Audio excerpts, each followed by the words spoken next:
From God's heart to your heart via the book of Psalms. This is Rapid Read a Psalm a Day with Steve and Audrey today. Good morning, Audrey. Good morning. We are in Psalm 90. It is book 4 in the books of Psalm. I looked up that, just the Wikipedia or whatever information. Actually, this is from Encyclopedia Britannica. Here's what it says. In its present form, the Book of Psalms consists of 150 poems divided into 5 books, the first 4 of which are marked off by concluding doxologies, and the very last psalm, Psalm 150, serves as a doxology for the entire collection. So, Book 4 starts on Psalm 90, and we had a bunch of Psalms of Asaph and the sons of Korah, and we had these, what were they, the Ethan and Heman, the somebodies. In the last couple Psalms, what were they? I'm going to go back one Psalm just to see what they were. They were Ezrahites. Ethan and... Yeah, Ethan and Heman the Ezrahites. But now we get a Psalm of Moses, a prayer of Moses. This is an exciting Psalm. Hopefully you have some good thoughts for us today, Audrey. Yes, I do. Always. What do you mean?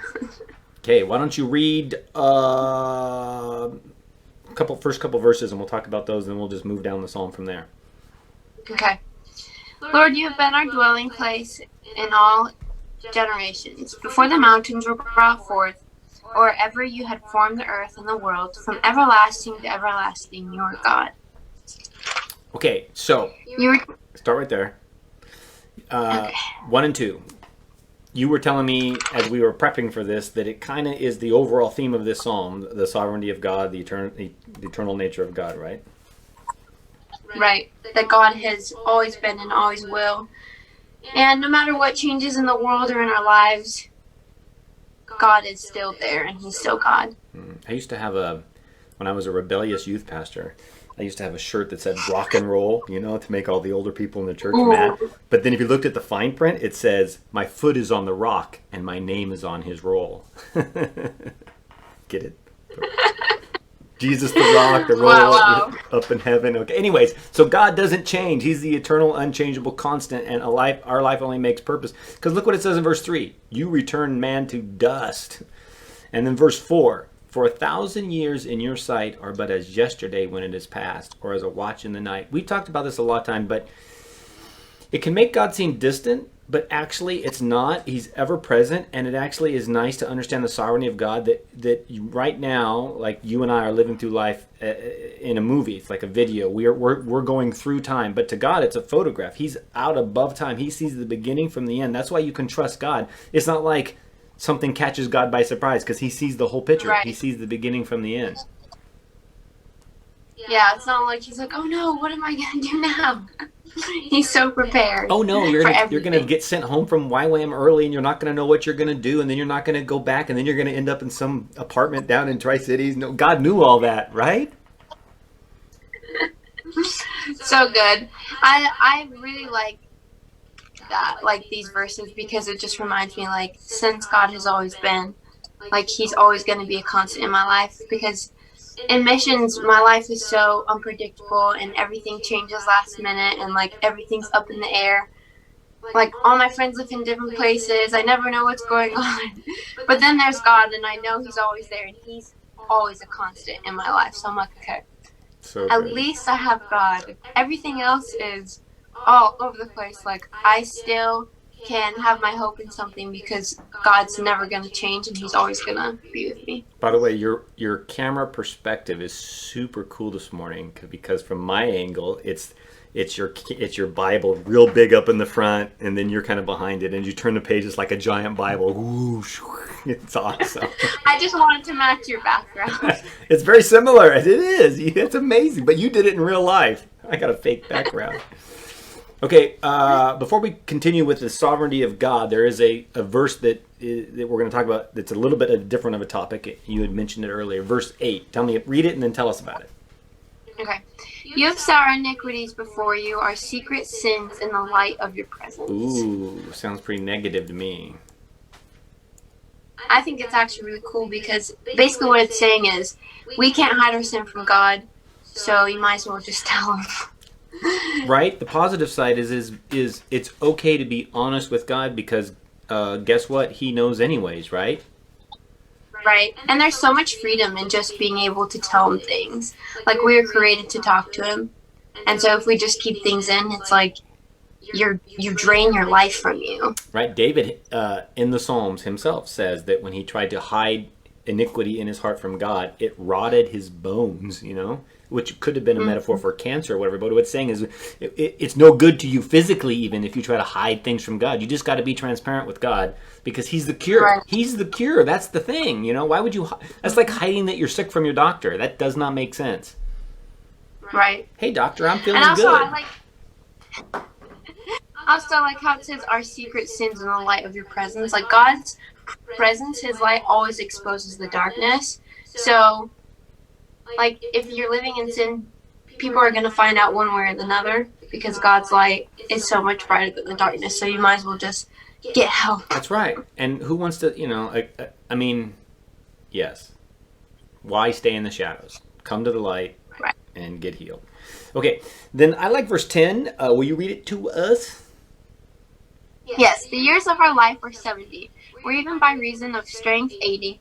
Yet their span is but toil and trouble. They are soon gone, and we will fly away. Now, that can sound negative, but number one, it does say that I mean, it's obviously it's giving you the mean, the median, the average. 70, 80 years is what you're given here on earth. Some more, some less. But it's just talking about the fleeting nature of life, that we're human in light of eternity. What is 70 or 80 years? I don't know if you were there that Sunday. I don't think you were, where I did the illustration with the rope in church. I had this rope that went all the way around the whole congregation. And then I said, this little piece of blue tape at the very beginning, that's your life on earth. Don't get so focused on that. Live in light of eternity. And so he's telling us in verse 12, so teach us to number our days that we may gain a heart of wisdom. It's not depressing to know you're only 70 or 80 years on earth because this is the launch pad for all eternity. Now, if you don't believe in God and this is all you get, I'd be depressed right now. But it tells us Pam was saying that every day is important. Every day has value and meaning because, number one, God's already numbered our days. But number two, this is the one life we get. So God, give me wisdom so that I make the most of the life you've given me. Don't let me squander this gift. Right. It reminds me of like Ecclesiastes when Solomon's basically saying like everything fades away. Like everything is like chaff that blows away in the wind. Like the only thing that remains is God and what you are doing for the kingdom. And so when we focus on that, and like you said, when we live day by day, okay, God, help me to take advantage of this day. That's such an important mindset to live in. Pam and I were on a walk this morning. We were walking the track, and that's what we had read this earlier, getting ready for the broadcast. And I said to Pam, I said, that's so true. Why would we squander our days in being anxious or being angry with somebody or being upset or in fear and anxiety? I know those things are easy to slide into, but it's like, This is our one life. We don't get to redo a day. Let's make every day count. Right. And we can choose to move forward even when we're feeling anxious or when we're angry. We can choose just to make our minds to God and say, okay, I'm feeling this way, but I choose to walk in the opposite spirit and I choose to move forward and not stay still. That's why you like the Psalms of Asaph, because that's exactly what he said in every single psalm. The world is crumbling around me. The sky is falling. But God, I love you and I trust you. That's why it describes me so much. If you read my journals, like that's what my journal says. The sky is falling, but oh well, Lord, you're the Lord of the sky, so what does it matter? And then we'll exit with verses 16 and 17. Will you read those for us as well? Yeah. Let your work be shown to your servants and your glorious power to their children. Let the favor of the Lord our God be upon us and establish the work of our hands upon us. Yes, establish the work of our hands. So the response of a human that has recognized his own mortality is to cry out to the sovereign, divine, eternal God and said, let me connect with you, make my life have meaning and purpose. Let the favor or the blessing of God be upon me. And you even said verse 17 is like a song called The Blessing right now, right? Yeah, it's called The Blessing by Carrie Job and Cody Carnes, and everyone should go listen to it. It's so good. But it's true, because what would life be without the blessing of God on our life? How it's like life's hard. If we don't have God, if His favor upon us, if He doesn't establish the work of our hands, then it like Solomon said in Ecclesiastes, everything's futile if you don't have God helping you. Yeah. But we do have God on our side, so we are the blessed. That was super dramatic. You looked off into Well, this. it was like my closing statement. I'm getting ready to wrap things up, so I had to come up with a flair, dramatic. All right. This has been Rapid Read a Psalm a Day. This is the June 27th edition. We have been in Psalm 90. My co-host today has been Audrey. Audrey, thanks for joining me today. I think we're going Thanks for having me. wrap it up now and say goodbye. If I can remember how to exit the video. Bye.